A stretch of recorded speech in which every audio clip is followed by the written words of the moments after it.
What makes a marriage start to break?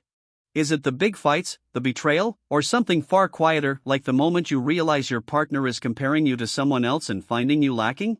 It was Willow's birthday. It was also the 12th day we hadn't spoken a single word to each other.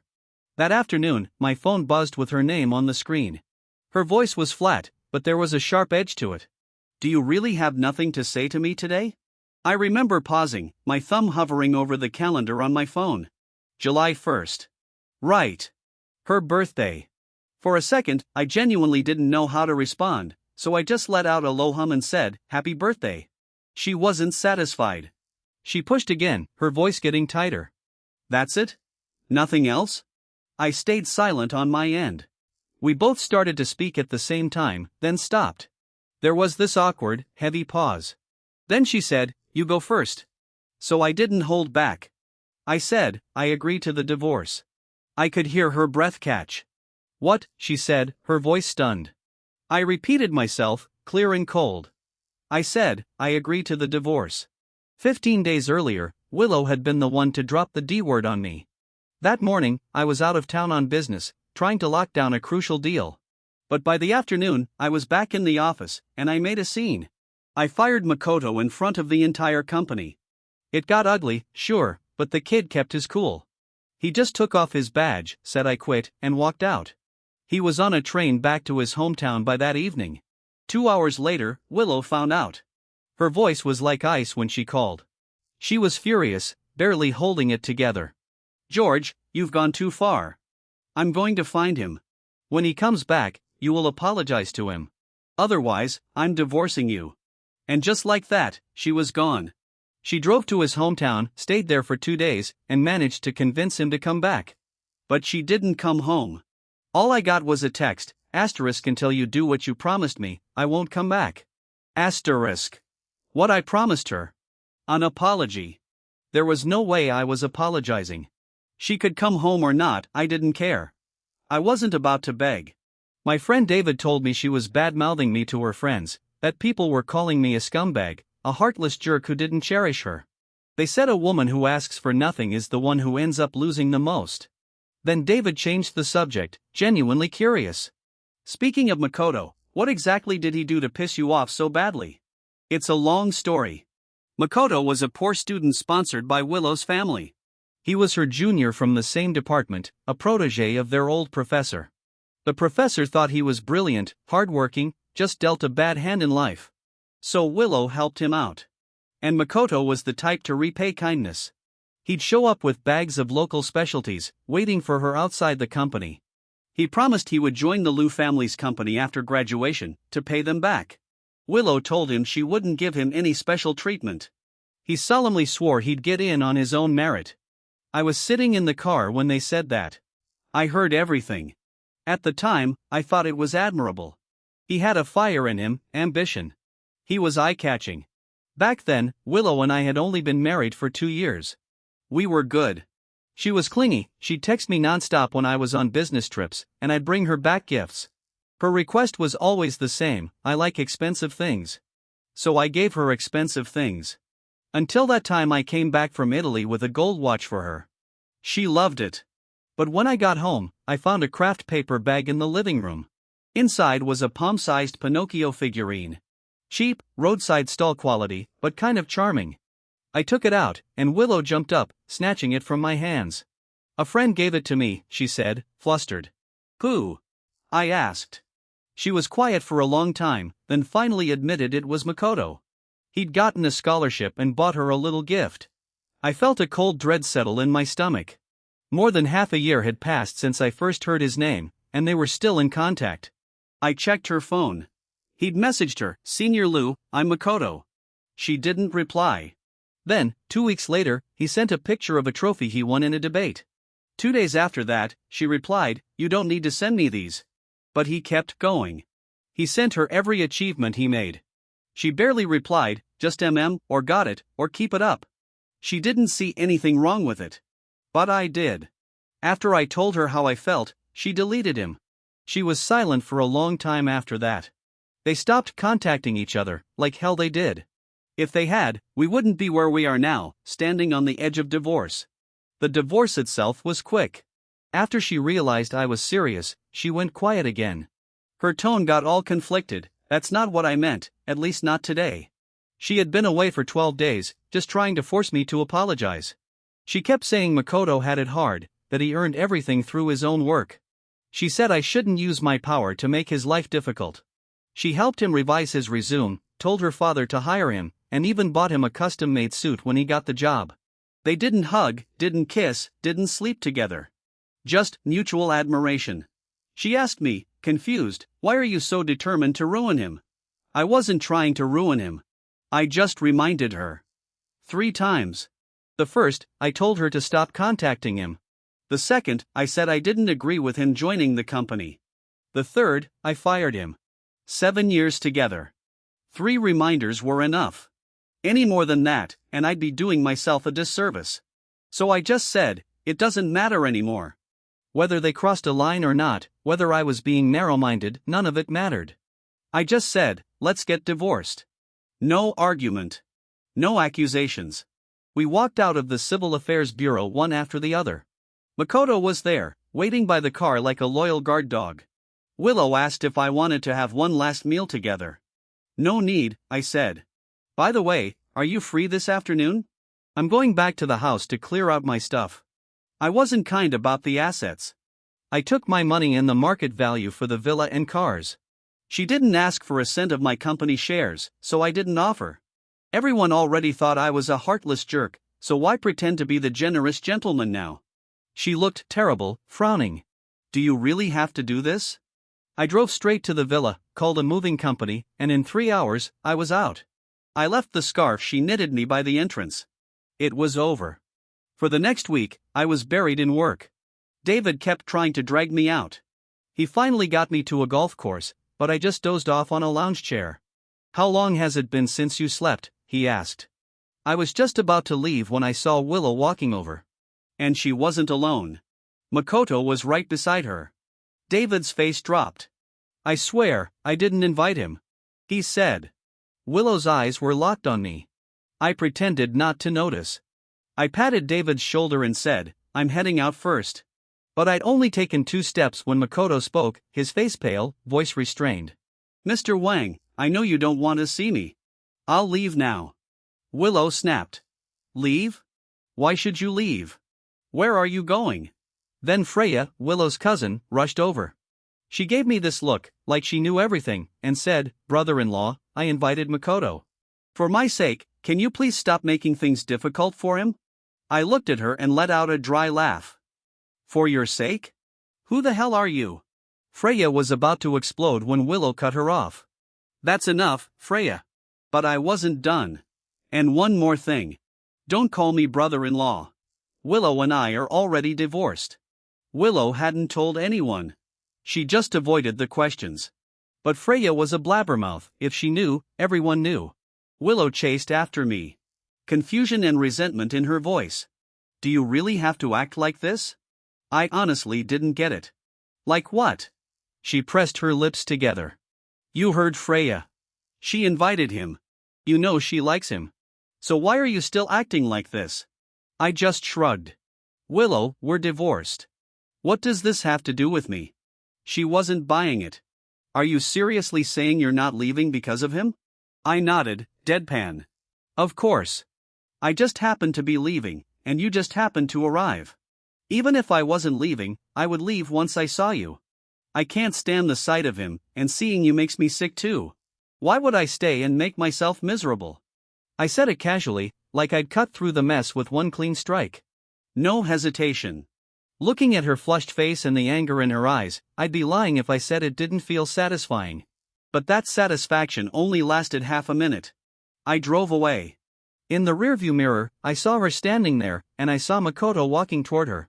My face was expressionless, but my chest felt heavy. 7 years. It was a quarter of my life. There was no way I wasn't sad. Speaking of which, back in college, she pursued me. We met through David. He and Willow were childhood friends, and he was my roommate. David was a gambling addict who always lost. He'd lost nearly $2,000 one time, so I volunteered. Let me help you. I'll take 20% of what I win. My dad died early, my mom raised me at card tables. She played cards like it was a job. On good nights, she made 200 or 300. On bad nights, a few dozen. That was how I grew up. So in half a day, I won back 4,000 for David. He was ecstatic. I took my cut, and we all went for hot pot. But I was surprised when, 2 days later, David said someone else wanted my help. A girl who wanted to give me 50% of her winnings. It was Willow. It wasn't until the game was almost over that I realized something was off. Willow was good at cards. She usually won. So why was she asking me to play? I turned back to look at her. She was already looking at me, a faint smile in her eyes, like she'd been waiting for me to turn around. Tonight, I drank a lot at a business dinner. That Hong Kong businessman could drink like a fish, but I had to secure the agency rights. I was barely standing when I stumbled into the hotel lobby, head spinning. I sat down and propped my head in my hands. Then a pair of high heels stopped right in front of me. I looked up. Black skirt, white shirt. Willow. She leaned down, frowning. How much did you drink? I laughed, forced myself to stand. Not much. I can still recognize you. She reached out to support me. I'll take you home. I pushed her hand away. Willow, I secured the agency rights for that Mozambique ruby vein. I expected her to be proud. She just hummed. I knew you could do it. That made me so angry I almost laughed. Between the dizziness and the nausea, I truly didn't want to talk to her. Stay away from me, I said. You're blocking my fresh air. She frowned. I know you're upset, but in this matter, Makoto didn't do anything wrong. 2 months ago, I needed her father's signature to secure the rights. He'd agreed. But the documents were returned not by her father, but by Makoto. He overstepped, saying it didn't follow the rules. That's why I fired him. But she said he was just handling business by the book. I nodded, clapping my hands. Excellent. Handling business by the book. I looked at her. Then, Miss Liu, I'd like to ask you something. When you put in a word for him at the company, were you also handling business by the book? When you let him use the private elevator, were you also handling business by the book? I rubbed the back of my neck, a bitter laugh escaping. Willow, why don't you just sleep with Makoto? Her expression froze. George, what nonsense are you talking about? I let out a cold laugh. The fact that you haven't slept with him often makes me annoyed. I staggered toward the exit, but she called after me. Her voice wasn't loud, but it was cold as ice. George, I really must have been blind to fall for scum like you. The day I asked for a divorce, I was only testing you. But when I said I didn't want the shares in your company, you actually planned not to give me any.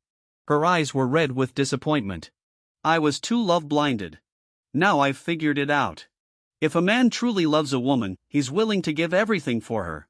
If you can't even give her money, why marry a wife at all? That hit a nerve. Because when we were dating, David warned me not to get too invested. He didn't think we'd last, because I was too poor and she was a rich heiress. I'd always hated that mentality that a man without money shouldn't waste a woman's time. Why didn't anyone say the reverse? I never asked her for anything. So where was this coming from? Now she thought I owed her? I turned back. In 2 steps, I closed in on her. She stumbled, caught off guard. Makoto told you that, didn't he? Such pretty words. You must have been so moved, right? You must think he's such a devoted, good man, right? Well, sorry. I'm not like that. I'm not a simp. What belongs to me is mine. If I'm willing to give, it's because I want to, not because I owe anyone anything. I spat the last word. Dumbass. After securing the agency rights, I flew to Bangkok for a stone viewing event. I wanted rough stones, not overpriced cut ones. The venue was full of experts, boxes of rough stones spread out. Everyone looked at the same batch, it was all about who had the sharper eye. I opened the 3rd box from the end. Inside were 7 rough stones. The main piece was a 40-carat mid-grade stone, stable but not spectacular. But what caught my eye was a throw-in, an ordinary-looking black pebble with thick outer skin. There was a tiny area washed smooth by water, revealing an extremely faint hint of red. I switched to a high-powered flashlight. In an instant, my heart pounded. I bought it, flew to Thailand to see Master Zhou, who had been in the industry for 40 years. He examined it for a long time. Then he asked, preserve weight or preserve color? I didn't hesitate. Preserve color. Nearly an hour later, he turned off the machine. 3.8 carats. Glass-like clarity. Unheated. Pigeon blood red. Rare grade. The dust finally settled in my heart. This trip hadn't been in vain. Over the next half-month, I secured a series of top-grade rubies. Mission accomplished. Back home, I was dead on my feet after another business dinner. I drifted into my building's lobby, pressed the elevator button, and stepped inside. Then I froze and stepped back. There was a woman slumped in the corner. I couldn't tell if she was dead or alive. The elevator doors closed and opened again. I pushed her lightly. Anna? Miss Sue? Are you okay? No response. Her face was deathly pale. I sighed, called the hospital, and called Freya. She finally picked up. George? Why are you calling me? I said, your cousin fainted. She's being sent to the hospital now. You can head out. I ignored her shouting and sent a photo of Anna. The ambulance arrived. The medical staff wouldn't let me leave. They said I had to go with her. They asked what happened, what our relationship was. I shook my head. I'm just a kind passerby. Luckily, Freya came. I handed everything to her and tried to escape, but she stopped me. Thank you, she said, her voice strained. By the way, George. She seemed like she wanted to say something else, but I'd already walked away. But I found out soon enough. Willow had come with her. We hadn't seen each other for half a month. No feelings of longing, no sense of loss. Nothing. I was satisfied with my detachment. George, why did you drink so much again? Were you out messing around?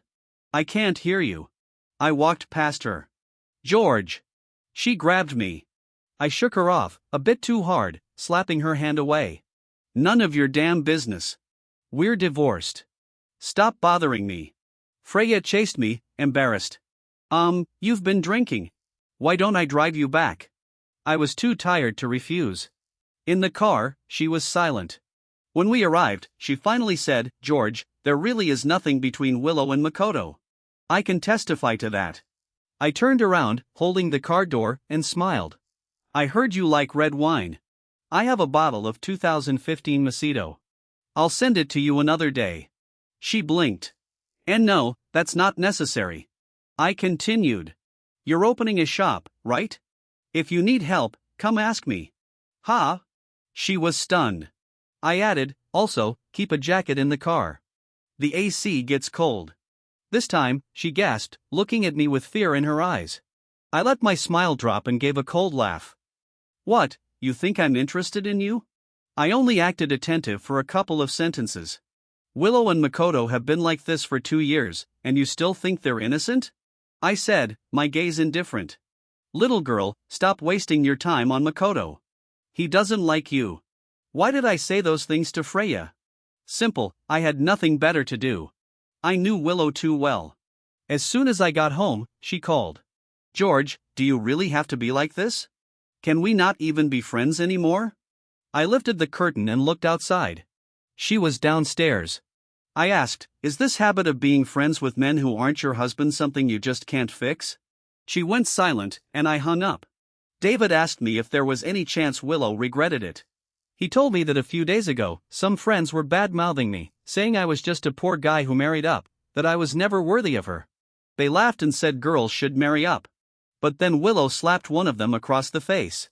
She said, if you don't want your tongue anymore, I can cut it off for you. David said, I feel like she can't let you go. Do you think she regrets it? I sneered. No, she was just uncomfortable. When I cared about her relationship with Makoto, she thought I was petty. The more I reasoned, the more she felt I was wrong. But when I suddenly pulled away, stopped talking, stopped arguing, my silence stripped away her moral high ground. She began to doubt herself. So, I said, reason is only meant for people with brains. David asked, what about you? Have you really forgotten Willow? This answer I was certain of. No. We had 7 years, I can't erase her. But I can allow her to exist without letting her affect me. As the gemstone materials arrived, I refined the design for the Crimson Legends set. It had 7 individual pieces, with a main stone for the necklace over 5 carats. After several more stone viewing events, I matched everything. When I delivered the design to Mrs. Liu, she was satisfied. I spent the afternoon on final adjustments. The next day, I was home. Then Freya called. My cousin said she wants to come by and thank you in person. Anna came. She was graceful and composed, a perfect smile on her lips. She brought a thank you gift, a Brazilian tourmaline ruff worth over 10,000. Thanks, I said openly. She added, actually, there's one more thing. My grandmother's 70th birthday is next month. I want to give her a set of jade jewelry. I wonder if Mr. Wang would be willing to help. She was bringing me business. I took out my phone. Let's add each other as contacts. After our talk, Freya stayed behind. She sprawled across the table. I confessed to Makoto, she said, aggrieved. He rejected me. I was speechless. I don't provide relationship counseling. She pouted. Then I'll order a set too. Well, in that case. I asked, so, what do you want to talk about? She asked me the obvious question, George, Makoto likes Willow, doesn't he? I guided her patiently. If your mother knew a man like this. Impossible. She stood up, agitated. The answer was clear. Freya's expression shifted from confusion to shock to fear. She finally asked, if that's the case, why does everyone say it's your fault? My tone was calm. People watching the drama need an emotional outlet. A scumbag, a heartless jerk, clearly fits the story they want to tell much better. The workshop gave me a 4-month timeline. I kept an eye on the process. During that time, I met Anna a few times. When I asked her what kind of jade she wanted, she didn't know. You recommend something, she said. I suggested Hatian jade, and she settled on bluish-white jade for a 3-piece set, a bracelet, a pendant, and a ring. I said, I'll go to Xinjiang in a couple of days. Once I bring the material back, we can discuss details. She looked surprised. Xinjiang? I nodded. Xiama. When it comes to fine Hatian jade, it's among the best. Then, she asked, can I go with you? She smiled gently. I'm a little curious. And just like that, we flew to Xinjiang. In 2 days, rumors spread that George the scumbag had hooked up with Anna. I let them pass, but Anna directly made a statement, George and I are friends. I will hold every rumor monger legally responsible. No one dared to say it openly after that. Then Willow barged in while Anna and I were having dinner. Her expression was cold. You don't mind one more person, do you? Anna poured a cup of tea, her tone calm. Miss Liu, you came uninvited. Is there something you need? Willow ignored her, turning to me. Don't mind me. Then she looked at Anna with a cold snort. Eat and drink all you want. I'm not here for you. Anna laughed softly. Then Miss Liu can leave. This is a private arrangement. Private arrangement? Willow slammed the table. What kind of relationship do you two have? I stood up. Single, I said, pointing at myself. Then I pointed at Anna. Available. I turned to Anna. The food's getting cold. Shall we eat somewhere else? She stood up. Sure. I'll follow your lead. Willow's expression was a disaster. She bit her lip, said nothing, and turned to leave. But she didn't go home. She waited in my building's lobby. When Anna and I returned, we saw her. She stood up, her face pale. Are you two together? We weren't. I smiled apologetically at Anna. Please go up first. She hummed and said, call me if anything comes up. Then she left. Willow's eyes were tangled with too many emotions. George, are you and Anna together? I pinched the bridge of my nose. Willow, we're already divorced. She screamed my name. Answer my question. I said, impatiently, answer what question? You brought up the divorce. You signed the agreement. You collected the certificate. From that moment on, our lives have nothing to do with each other. Now you're here questioning me, do you even have the right? I said, I'm standing here not because I want to talk about love or unfinished business. I'm telling you to stop bothering me. It's really annoying. I turned to leave, but she grabbed my sleeve, holding so tight her hand was trembling. She lifted her hand. On her ring finger, she was still wearing our wedding ring. Her voice trembled. George, I was wrong. Can we start over? No. I pulled my hand free. The moment you compared me to another man, there was no turning back. She said, I didn't. I laughed. You compared me to Makoto and decided I wasn't as good as him. I didn't understand. Willow, who gave you such a massive sense of superiority that you think you get to be so picky? The person you are now is truly stupid, boring, and repulsive. The truth about Willow and Makoto's relationship was finally exposed by Freya. One day, Willow drank herself into the hospital. Makoto rushed there, pushed Freya aside, and glared at her. If anything happens to her, I won't let a single one of you off. In that moment, Freya saw it clearly. The only thing they hadn't done was sleep together. Makoto ordered her to get out. Freya snapped. Don't tell me you two actually think the whole world is stopping you from being together. How funny. Who in the world even cares about you two? Willow was already awake, pretending to be unconscious.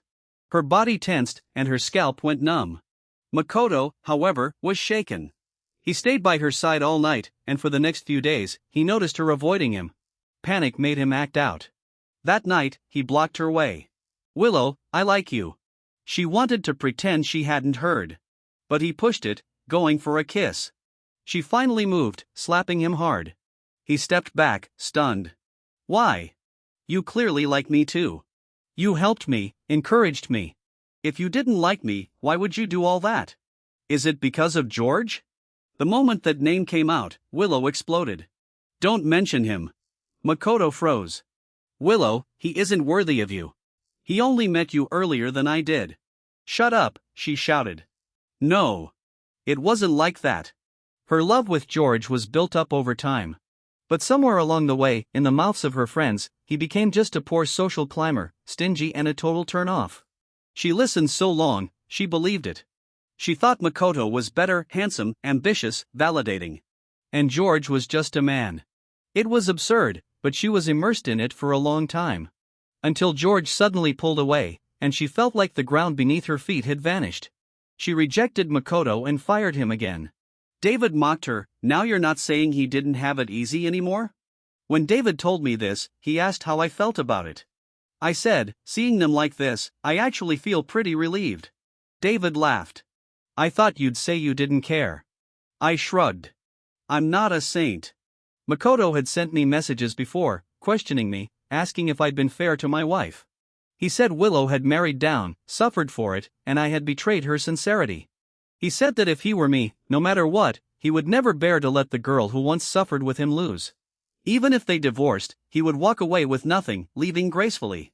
As for me, I was selfish, narrow-minded, and had no sense of responsibility as a man. To that, all I could say was, that's right. That's me. I ignored him and blocked him. I was busy. The jewelry set for the Liu family was completed and sent for inspection. NGTC, GRS, and SSAF certificates all confirmed its rarity. Mrs. Liu was very satisfied. Mr. Wang, this set is even better than I expected. Yes, I said without modesty. This Crimson Legend set is the piece I've been most satisfied with in the past 3 years. The Pine and Crane Longevity Jade set for Anna was also done. I added a handheld carving symbolizing lasting fortune as my own birthday gift. She didn't open it on the spot. The next day, she sent a message, I like it very much. Thank you. David gave a teasing laugh. Does she like the gift, or does she like you? With righteous dignity, I said, do not insult the professional dignity of us craftsmen. A customer's satisfaction is our greatest fulfillment. Anna gave both appreciation and money, she was a good customer. Outside my window, the sky was almost dark. The lamp on my workbench was still lit. The next batch of design drafts was pressed beneath a paperweight, waiting for me to go through them one by one. I sat down, took a deep breath, and picked up my pen. Beneath my pen was the world where I felt most grounded. That's all that mattered now.